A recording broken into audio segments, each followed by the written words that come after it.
অশ্লীল গল্প, অশ্লীল ভিডিও এসব দেখার আগে একবার ভিডিওটা দেখে যাবেন। যদিও ছেলেদেরকে নিয়ে ভিডিওটা, তারপরও ছেলে মেয়ে দুজনেরই দেখার দরকার। চোখ বড় বড় করে তাকিয়ে ছেলেটি মোবাইলে কি যেন একটা দেখছে।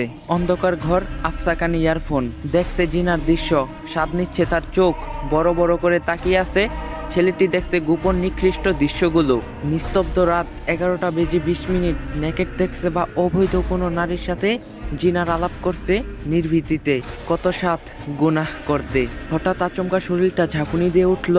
ছেলেটি মনে হলো কে যেন রুমে ঢুকছে, কিন্তু রুমের দরজা তো আটকানো। কি ব্যাপার, কে ঢুকলো রুমে? অন্ধকারে হঠাৎ শরীরটা শিউরে উঠল।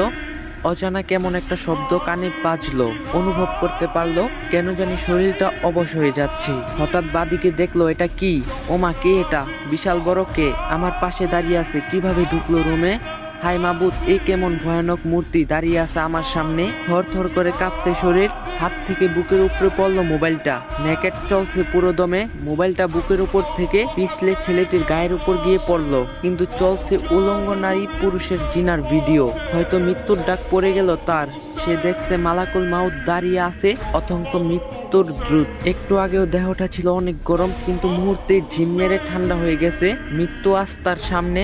মনে মনে ভাবছে, হায় আফসোস, একটু যদি তওবা করতে পারতাম, কিন্তু সময় যে আর নাই। ছেলেটি পাপ ছাড়তে পারেনি, এর আগেই ডাক পড়ে গেছে মৃত্যুর।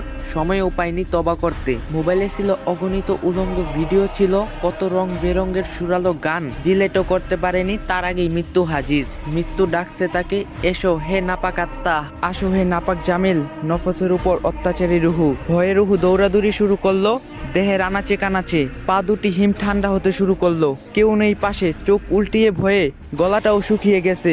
পাশেই পড়ে আছে নেকেডের মোবাইলটা। হঠাৎ লাফ দিয়ে উঠে বসে, কেউ তো নেই। মৃত্যুর দূত চলে গেছে আমাকে সুযোগ দিয়ে। তাই সময় থাকতেই মোবাইলটা হাতে নিয়ে যা অশ্লীল কিছু আছে সব ডিলিট করো, যত অবৈধ কিছু আছে সব মুছে ফেলো। তওবা করো হে আল্লাহ, তুমি তো মহান ক্ষমাশীল, দয়াবান। মেহেরবানি করে আমাকে ক্ষমা করে দাও। সকল খারাপ কাজ থেকে আল্লাহ আমাদের সবাইকে হেফাজত করুন।